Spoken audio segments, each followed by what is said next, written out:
बिस्मिल्लाहिर्रहमानिर्रहीम। अस्सलामुअलैकुम।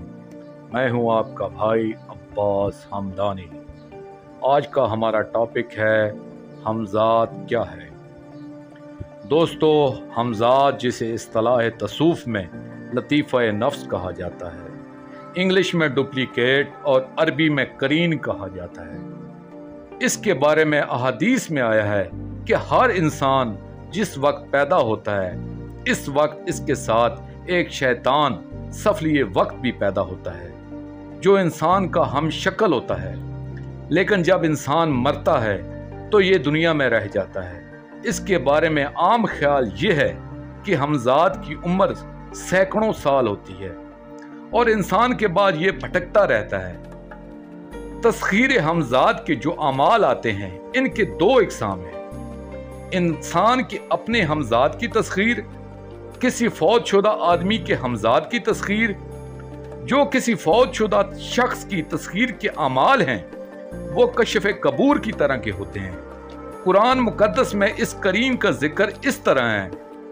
सूरह ज़खरफ आयत नंबर 36, जो भी रहमान के जिक्र से मुंह मोड़ता है इस पर शैतान मुसल्लत कर दिया जाता है जो इसका हमज़ाद होता है। ये बात भी है कि जब तक शयातीन में सारे आज़ाद रहकर बहकाते हैं तो वो शयातीन कहलाते हैं। जब कोई शैतान मुसख्खर हो जाए तो वो करीन कहलाता है, जैसा कि इरशाद है सूरह निसा आयत नंबर 38, यानी जिसका शैतान करीन हमज़ाद बन जाता है वो इसका बुरा साथी बन जाता है और नॉन मुस्लिम लोगों के कारनामे इसी इब्लीस की वजह से होते हैं। दोस्तों, एक वीडियो हमज़ाद के अमाल पर इंशाल्लाह मैं जल्द बनाऊंगा। दोस्तों, आखिर में मैं शुक्रिया अदा करूंगा अपने मुर्शिद करीम सैयद मोहम्मद जाफ़र अल ज़मान नकवी अल बुखारी सरकार का। ये मजमून मैंने उनकी किताब इसरार अल अब्दियात अमली रूहानियात से पेश किया है।